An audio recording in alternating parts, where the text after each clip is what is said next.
వైఎస్ఆర్ తెలంగాణ పార్టీని కాంగ్రెస్ పార్టీలో విలీనం చేసి కాంగ్రెస్ పార్టీలో చేరి కాంగ్రెస్ పార్టీ సెక్యులర్ పార్టీ, ఇక కాంగ్రెస్ పార్టీతోనే తన ప్రయాణం అంటూ కూడా వైఎస్ షర్మిల ప్రకటించారు. ఇంకొకటి, షర్మిల ఎక్కడ నుంచి ఆ నాయకత్వం వహిస్తారు ఏమిటి అనేటువంటి విషయానికి కూడా ఒక క్లారిటీ ఇచ్చేశారు. పార్టీ అధిష్టానము ఆంధ్రప్రదేశే కాదు, అండమాన్ నికోబార్ దీవుల్లో నాకు అవకాశం ఇచ్చినా సరే నేను పనిచేస్తాను, నా శక్తి వంచన లేకుండా కూడా పార్టీ అభివృద్ధికి కృషి చేస్తాను అనేటువంటి విషయాన్ని చెప్పారు. అంటే ఆంధ్రప్రదేశ్ రాజకీయాలకు రావడానికి రెడీ అని. ఈ సందర్భంగా కూడా గిడుగు రుద్రరాజు లాంటి వాడు చెప్పారు, నేను పీసీసీ వదులుకొనైనా సరే షర్మిల లాంటి వాళ్ళు వస్తే పార్టీ బలపడుతుంది అనేటువంటి విషయాన్ని ఇప్పటికే గిడుగు రుద్రరాజుకి పీసీసీ నుంచి ఆయన్ని తప్పించేసి షర్మిలకి ఇవ్వాలని నిర్ణయించినట్టుగా ఒక సమాచారం, ఖచ్చితమైన సమాచారం ఉంది. ఇలాంటి పరిస్థితుల్లో ఆల్రెడీ ఆంధ్రప్రదేశ్ రాజకీయాల్లోకి వస్తారు. రేపు మార్చి ఏప్రిల్లో ఎలక్షన్లు ఉన్నాయి. మరి ఈ పరిస్థితుల్లో ఎవరికి లాభం ఎవరికి నష్టం అనేటువంటి అంశాలు మనం గతంలో చాలా సందర్భాల్లో మాట్లాడుకున్నాం. అయితే షర్మిల రేపు ఆంధ్రప్రదేశ్ రాజకీయాల్లోకి వచ్చి కాంగ్రెస్ పార్టీ తరపున ఆవిడ పిసిసి అధ్యక్షురాలు ఎన్నికల ప్రచారంలోనో ఎక్కడున్నప్పటికీ కూడా ఆమె మాట్లాడేటువంటి మాటల్ని ప్రజలు విశ్వసించేదానికి అవకాశం ఉంటుందా? ఇది చాలా కీలకమైనటువంటి అంశం. ఆవిడకి ఆంధ్రప్రదేశ్ ప్రజలు మద్దతు ఇస్తారా? ఎందుకు ఇలాంటి అనుమానాలు వస్తున్నాయి అంటే, వైఎస్ షర్మిల ఈ రోజునేమి కాంగ్రెస్ పార్టీలోకి రాలేదు. ఆవిడ ఆల్రెడీ రాజకీయాల్లో ఉన్నారు, రాజకీయాల్లో చాలా యాక్టివ్గా ఉన్నారు, అన్ని ప్రయోగాలు చేశారు. అప్పుడు మాట్లాడినటువంటి మాటలు, ఆయా పార్టీల మీద నాయకుల మీద మాట్లాడినటువంటి మాటలు, ఇప్పుడు మాట్లాడబోయే మాటలు, దీనికి ఉండేటువంటి డిఫరెన్సెస్, దీని మీద ప్రజలు ఎంత మేరకు ఆమోదిస్తారు అనేది కీలకం. అసలు మొట్టమొదటి షర్మిల ఎక్కడ ప్రజల ముందుకు వచ్చారు? జగన్మోహన్ రెడ్డి జైల్లో ఉన్నప్పుడు అన్న వదిలిన బాణం అని ఆంధ్రప్రదేశ్లో విస్తృతంగా ప్రచారం చేశారు, పాదయాత్ర చేశారు. ఆ సందర్భంగా తన అన్నని కాంగ్రెస్ పార్టీ తీవ్రంగా వేధింపులకి గురి చేస్తుంది, అక్రమంగా కేసులు పెట్టింది అని మాట్లాడారు.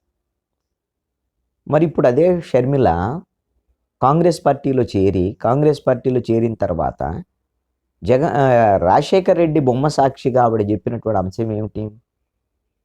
నేను రాజశేఖర రెడ్డి బొమ్మ కింద నుంచొని ఉన్నాను, అందుకని ప్రజలకు వివరిస్తున్నాను.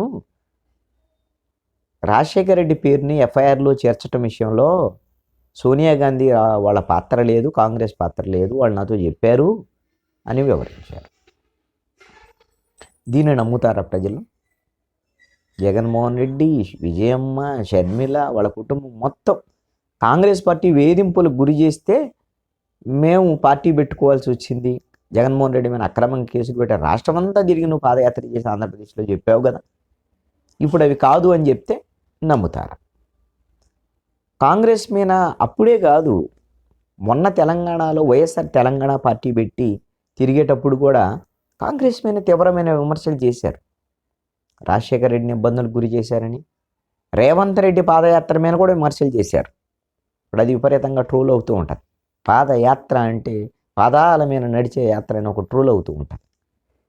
ఆ విధంగా రేవంత్ రెడ్డి గురించి, కాంగ్రెస్ పార్టీ గురించి తీవ్రమైన విమర్శలు చేశారు. మరి ఇప్పుడు కాంగ్రెస్ పార్టీని పొగిడేటువంటి ప్రయత్నం, దీన్ని ఎంత మేరకు ప్రజలు ఆమోదిస్తారు? ఇంకొక అంశం ఏమిటంటే, తెలంగాణలో వైఎస్ఆర్ తెలంగాణ పార్టీ పెట్టినప్పుడు నేను తెలంగాణ ఆడపడుచుని, ఇక్కడ నేను ఆంధ్రాలో పుట్టాను, తెలంగాణ నాకు మెట్టినిల్లు, నేను ఇక్కడ కోడల్ని, పిల్లల్ని ఇక్కడే కన్నాను, బరాబర్ తెలంగాణలో పోటీ చేస్తాను, తెలంగాణ నాకు ముఖ్యం అని చెప్పి తెలంగాణ హక్కుల కోసం, తెలంగాణ కోసం ఆంధ్రాతోనే కాదు ఎవరి మీదైనా పోరాడతా అంటే వాళ్ళ అన్న మీద కూడా పోరాడతానని చెప్పి, అంటే తెలంగాణ హక్కుల కోసం నువ్వు పోరాడతానని చెప్పిన షర్మిల ఇప్పుడు ఆంధ్రప్రదేశ్కి వచ్చి ఆంధ్రప్రదేశ్లో ఓటు అడిగేటువంటి హక్కు, అధికారం ఉంటుందా? ఆంధ్రప్రదేశ్ ప్రజలు అంగీకరిస్తారా? ఇది కీలకమైనటువంటి అంశం కాదా? ఎందుకు అంటే ఇప్పటికీ కూడా తెలంగాణ ఆంధ్రాకు సంబంధించి విభజన అంశాల మీద చాలా విభేదాలు ఉన్నాయి. రెండు పంచుకోవాల్సినటువంటి 9th 10th షెడ్యూల్ ఆస్తులు ఉన్నాయి, వ్యవహారం ఉంది, ఇంకా చాలా విభేదాలు కొనసాగుతున్నటువంటి పని. అక్కడ ఉన్నప్పుడు ఏమో తెలంగాణ తరపునంటివి, ఇక్కడికి వచ్చారుగా మన రేపొద్దున ఆంధ్ర తరపునని అంటావుగా. దీన్ని నమ్ముతారా? తర్వాత తెలంగాణలో ఏం పాదయాత్ర చేసేటప్పుడు అక్కడ కేసీఆర్ ప్రభుత్వము ఏమన్నా కారులో పెట్టేసి మొత్తం తీసుకెళ్ళి అరెస్ట్ చేయటము, వ్యవహారం ఇవన్నీ కూడా చూసాం. ఆ సందర్భంగా నరేంద్ర మోడీ నేరుగా షర్మిలతో మాట్లాడారని, కొంత సానుభూతి తెలియజేశారని అని కూడా అప్పుడు మన వార్తలు కూడా వచ్చినటువంటి పరిస్థితి. మరి అలాంటి పరిస్థితుల్లో నరేంద్ర మోడీ ఎవరికి సానుభూతి తెలియచో వీళ్ళు కూడా కొంత మరి కాంగ్రెస్ను విమర్శించారు అంటే బీజేపీ వైపు కొంత సానుకూలత ఉన్నట్టుగానే అప్పుడు భావించాల్సి ఉంటుంది. మరి అలాంటి పరిస్థితుల్లో మళ్ళీ ఇప్పుడు కాంగ్రెస్లో చేరినటువంటి షర్మిల దేశవ్యాప్తంగా మళ్ళీ రాహుల్ గాంధీ ప్రధానమంత్రి కావాలని, అది రాజశేఖర్ రెడ్డి కోరికని, అంటే రాహుల్ గాంధీ ప్రధానమంత్రి కావాలంటే బీజేపీ ఓడిపోవాలని కదా, బీజేపీని దేశంలో ఓడించాలి అనేది అనమాట. ఇప్పుడు మళ్ళీ మోడీకి వ్యతిరేకంగా, అప్పుడేమో మోడీకి అనుకూలంగా ఉండి వ్యవహారం ఉన్నప్పుడు ఇప్పుడు మోడీకి వ్యతిరేకంగా మాట్లాడితే జనం ఎంతవరకు ఆమోదిస్తారు. ఇప్పుడు కూడా షర్మిల వాళ్ళ కుటుంబం చేస్తున్నటువంటి రాజకీయం, మొన్న లోకేష్కి క్రిస్మస్ గిఫ్ట్ పంపించినటువంటి విధానం.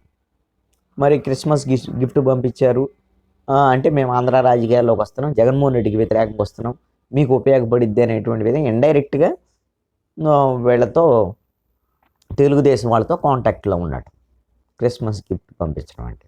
అదేవిధంగా బీటెక్ రవితో కడప ఎయిర్పోర్ట్లో బ్రదర్ అనిలు మాట్లాడినటువంటి మాట, మేము మమ్మల్ని తీవ్రమైన ఇబ్బందులకు గురి చేశారు, అందుకని మేము ఆంధ్ర రాజకీయాల్లో రావాల్సి వస్తుంది అంటే తెలుగుదేశానికి సాఫ్ట్ కార్నర్ ఉన్నట్టుగా చెప్తారు.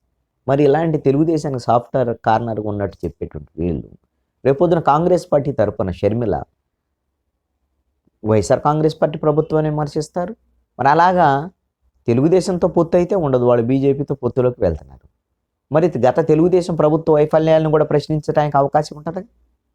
అంటే ఒకవైపునేమో ఈ విధంగా గిఫ్ట్లు పంపించి, ఏది క్రిస్మస్ గిఫ్ట్లు పంపించి బీటెక్ రవితో బ్రదర్ అనిల్ మాట్లాడుతూ ఇవన్నీ చేస్తూ, ఇంకొక వైపున తెలుగుదేశం ప్రభుత్వం గత ప్రభుత్వ తప్పులను కూడా విమర్శిస్తే కాంగ్రెస్ పార్టీ తరపున షర్మిల మనం నమ్ముతారా?